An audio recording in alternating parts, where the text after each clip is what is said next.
Hello and welcome to this review video. In this video we are going to be having a look at 3 packs of the exclusive Cavalex HAA wagons that are available from Trains4u and KMS Railtech models. I've got 3 different packs to look at, and what we're going to be doing, we're going to be looking at these and comparing them directly with their market competitor, which is Acxurascales. And we're going to see which one comes out on top. Now, I'll open this by saying I am not a wagon expert. I am just doing this review independently as a modeler that will be purchasing some hoppers to replace the aging rake of Hornby hoppers. I will also be comparing the wagons to their Hornby predecessors to see whether the hype has been worthwhile. I'm going to start off by looking at a HAA wagon from Cavalex. These are the most common wagons, I believe, that ran in rail freight, and these will be the ones that are most common to everybody in their rail freight red cradles. Just looking at the packaging there, you can see that this model is oozing detail. The rivets on the side there are fabulous, even through the packaging. So let's crack this open and see what we've got inside. So Trains4u and KMS are offering several different running numbers of packs, so you could build up a complete rake of these models, all with different numbers. And each wagon comes complete with a detailing pack there, with air pipes and 3 link couplings. Taking a look at the wagon for the first time. Now, I've seen the pre-production wagons and they were phenomenal. If you look back at my Trains4u video that I did, you will see the pre-production hoppers and CDAs, and comparing it to the old Hornby model, this one is worlds apart. Look at it, the hopper looks better, slightly wider, the colours are better, the ribbing has got more finesse. This really has, in my opinion, knocked the Hornby one out of the park. They've got sprung buffers on each end, and the detail on these wagons is incredible. The door handles, the clasp brakes that fit round each wheel on opposite sides. You've even got underframe detail like the door stops and the doors and all the relevant pipe work. I have read that these are relatively easy to convert to P4 and EM gauge. I'm not quite sure how that brake shoe there would work, but I don't work in them scales, so I'm not really in a place to comment. But just look at the rivet detail and the printed artwork on this wagon. It really is phenomenal. The interior, which will play an important part, and we'll come back to this later on. The interior has also got a lot of detail, including the moulding door catches, door frames and the rivets. I can't get over how many rivets there are on this thing. The end of the hoppers there give it a nice bulky appearance. The buffer beam has got holes for the pipe work. And if you were putting a load in this, it would be easy to put a flashing tail light from another manufacturer on the end of the rake there. That is a fabulous model. That really is stunning. This is a Hop AB. This is what the MGR hoppers were like when they first came into revenue earning service in the early 1970s, late 1960s.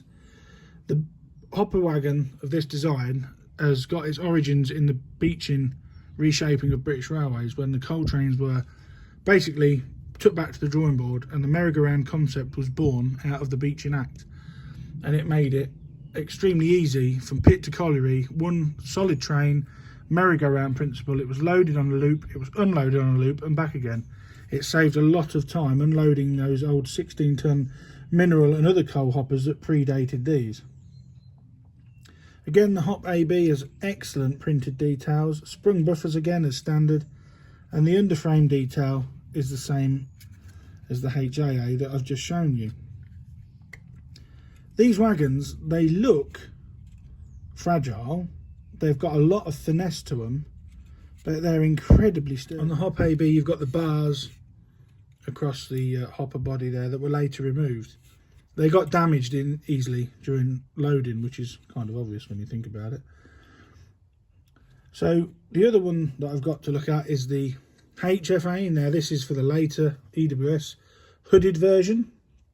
So this is basically the same wagon with slight detail differences. And again, that printing on there, that printing is phenomenal. That really is excellent, even down to the wheelbase diameters. And these ones were fitted with hoods, and it increased the coal capacity on the wagon so that they could haul more tonnage. I mean, these sprung buffers, I really like these. They're so fine, but they're lovely. They're so nicely sprung. These Cavalex hoppers really are the business. Handbrake levers and the handbrake linkages all line up. It's phenomenal, and they are all extremely free rolling. But you'll see that later, as I'm going to show you some shots of them being hauled around the layout by a Class 58. So yeah, these, I can't go over it. They are superb. The finesse on them, yet bulky, sturdy nature. The Cavalex and Trains4u and KMS models have done a spectacular job with these hoppers. A rake of these, 40 odd if you've got a layout big enough, or a mixture of the red and yellow cradles. The yellow cradles came along later in sectorisation, and some of the yellow cradles lasted well up into the EWS era, but they are absolutely fantastic. The detail on them and the differences between each batch. For example, the HAA wagon has the later style ends, in which the plate for the overhead line warning flashes, which is on the Hop AB from the late 60s, early 70s, is not there. And then the EWS version with the hood. And one thing I will say is, obviously I didn't show the unboxing of these, but each wagon comes with its own individual detailing pack. So each wagon has got pipes and couplings, so you get 3 per pack. The Cavalex models at Trains4u and KMS retail at $89.95 per pack. So that's a smidge under £30 a wagon. But when you look at how fine and nice these wagons are, in my opinion, it's worth every penny. And if you have the money to build up a complete rake, all with different running numbers, that is going to make some sight on anybody's model railway. So what I'm going to do now is I'm going to move over now to the Acurascale wagons. We're going to give them a thorough going over as well. And we'll do a direct side-by-side comparison, as there are some things I've read in the press and noticed myself with the Acurascale ones, which lead me to be slightly worried. But we'll come across that shortly. Right, now we're going to look at the Acurascale HAA pack, which retails £15 cheaper than the Cavalex models, but we'll have a look. We'll reserve judgment until we are into the models. Now, the first thing I'm going to say is, I don't know about anybody else, and this is a minor thing. When I buy a lot of models, I find that keeping the boxes, and a lot of people keep the boxes, can be quite space consuming. 3 hoppers in a box like that, whereas Cavalex and Trains4u have managed to put 3 hoppers in a box a third of the size. So if I buy a rake of 40 of those, or even 30, they're going to take up too much space in my opinion. Does the packaging need to be this big? I mean, we'll lift out the tray here and just remove one of the wagons. I'll remove the polythene there. Now, 1, 2, you could have 1, 2, 3, 4. In my opinion, you could have 5 wagons in that box. 5, and they've decided to put 3, and they've got a lot of empty space, and indeed this corner here is taken up with a detail pack. But again, that's just my opinion. I have got a lot of models, so I've got issues with storing boxes. Some people may have infinite room. I haven't, and I think that could have been better designed, in my opinion. Right, okay. Right, so this is the HAA. So let's have a look at Acurascale's model. It becomes apparent immediately that the Acurascale model has also got a lot of finesse. The sprung buffers on the Acurascale one, all 4 buffers are secure, but they're a lot weaker than the Cavalex ones. The Cavalex have got a lot more spring to them. But again, the printed detail, the wagon plate there on the side is all legible. The underside of the wagon looks to be quite neat with the representations of the doors and the brake gear and stuff. And they're also very free running, just like the Cavalex ones. We've got representations of the overhead line warning flashes. Now, the bone of contention that I've got with these wagons is the interior of the hopper. Now, everything that I've seen online and or in magazines, they're photographed like that, or like that, or like that. None of the reviews in magazines are giving you a top-down shot, and in my opinion, that is to hide one of the biggest flaws with this wagon, and that is the fact that Accurascale decided to fit wheel arches into each of the corners.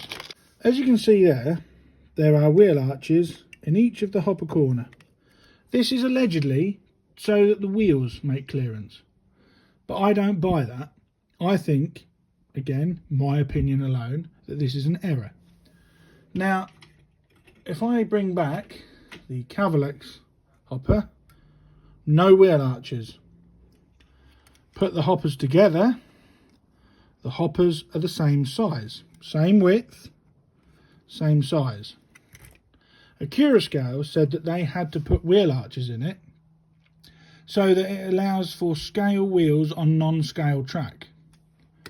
But let's just rewind back to 1975 when Hornby brought theirs out, and they also didn't do anything with the wheel arches.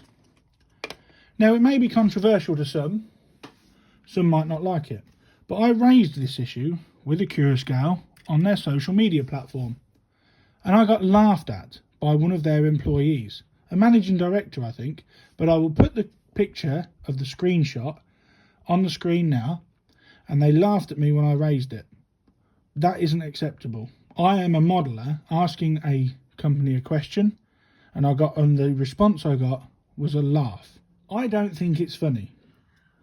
Most model railways you look down upon. My railway itself is just over 4 foot off the floor, and I look down on it.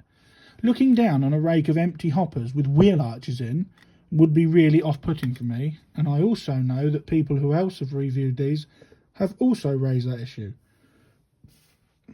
In a moment, I'm going to take my calipers and I'm going to measure the wheel diameter, the floor spacing on all 3 of these models to see if Accurascale's claim of we had to make them wheel arches to clear the floor level, etc., stands up to muster, because I personally don't think it does. What I'm going to do now, as I said, I'm going to zero in my calipers, and we'll start with, well, we won't measure the wheels on that because they're old ones, but we'll measure the wheel diameter on a Cavalex model. Sorry, I keep saying Cavalex, it's Cavalex, but I don't know, I can't get out of the habit. The wheel diameter on a Cavalex HAA is 14.14, that you can see there. And the back-to-back measurement, in fact, what I'll do is I'll write it on here. So 14.14 for the Cavalex wheel diameter. The Accurascale wheel diameter, we'll have a look at in a minute. And the back-to-back on the Cavalex, keep doing it, don't know why, it's a disease. The wheel back-to-back spacing is 14.3, so 14.33. So 14.33.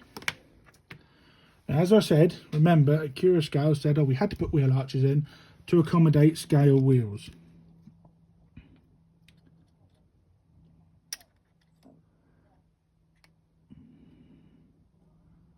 The wheel diameter on the Accurascale one is 14.28. 14.28 millimeters. And their back-to-back setting is 14.35. So the back-to-backs are roughly the same. 1.4 millimeter difference in wheel diameter. That's all. 1.4 millimeters. And if you look underneath there, The 1.4 millimeters, there is no need for wheel arches. I'll get a flat screwdriver. In my opinion, there is enough room. That is a scare tactic when they made the model. Oh, we must put a groove in to accommodate scale wheels. Well, the ride heights of both of these wagons are exactly the same. If I get my straight edge,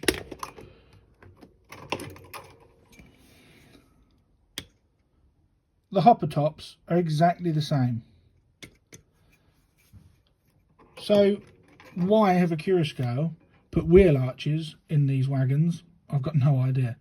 Because the Cavalex model without them is exactly the same running height, is exactly the same hopper height, so it makes no sense to me. The Accurascale one is riding, in my opinion, a little bit high, because the coupling hook on that one is a lot higher. So at the moment, the Cavalex one really does have the edge for me, but we won't draw the conclusions just yet, as we've got to have a look at the others with the HUDs and the hop AB, and we've also got to give them running tests around the layout. So I'll hold final judgment, but I just wanted to clarify that because I didn't believe it and I still don't believe it. The one other thing I'm going to measure while I'm here is I'm going to measure that floor to rail height. So there's the hopper floor, so that's 14.5 on a Cavalex one. 14.9. So yeah, I think that's rubbish. The excuses that Accurascale gave as to why there's wheel arches, I think that's absolute garbage, to be fair. But there we go. We're now going to look at Accurascale's Hop AB set. Now this comes in a set of 3. You get HAA in the set, and they've all been fitted with hoods. As I said, I'm no wagon expert, so I don't know how many early wagons carried hoods. But again, this is brimming with detail, I'm not going to lie. It's got a lot of detail. Wheel arches are still present, as they will be on all of the Accurascale ones. But the thing that's bugging me a little bit about this is the colour of the cradle. If we bring the Cavalex one back in and put the browns next to each other, the Accurascale one is just too brown. It's not subtle, it's very in your face, whereas the Cavalex one is very subtle brown, just as they would have been. This is almost too bright. It's almost akin to, dare I say, Hornby levels of colouring cradles, you know, when they first came out. Now the body ribs inside again, that's what they're called, ribs, not bars, so apologies for earlier. They're all in there when they were removed in the later models, in the later hoppers in real life. And it's not a bad wagon, but there's just so many little niggles with it already that I'm not convinced of. And then the next wagon I'm going to show you, the HDA wagon, which has got mainline branding, but EWS. So it's mainline branded, but it's got EWS maintenance on each of the axle box covers there. But the thing that really bugs me about this hopper is that cradle. Now, I'll bring in the Cavalex one because this is a comparison. It's almost too bright. And when I lay these down, hoping you can see them on the camera there, because I can't see through the camera when it's filming. So when you see the hoppers, the Accurascale red isn't far off that Hornby red. That's too bright. That is too bright. That is more subtle. The Cavalex one is a lot more subtle. This one comes in a pack with 2 other HDAs with Barry branding on them. But again, the red cradle just seems in your face. It's very bright. It's going to take some weathering to tone that down, I think. And these have actually got the brake distributor up there, which again is silver. It should really be painted black, but that's a nice detail. I'm not going to criticise that too much, because all these brake handles and that on here, they're very fine. And they are good wagons. But there's just so many little bits that I'd like. The cradle colour and then wheel arches, I don't like them. The Cavalex one for me really does have the edge. What I'm going to do, I'm going to put them on the layout now behind the 58. I'm going to make up a small rake of them, and we're going to test their running qualities around the layout, and then we'll draw our conclusions after that.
Right, there we go. That's the end of the running session to test the running capabilities. They're both excellent. Accurascale and the Cavalex are both on par. They both ran through complicated point work, double slips, three-way points.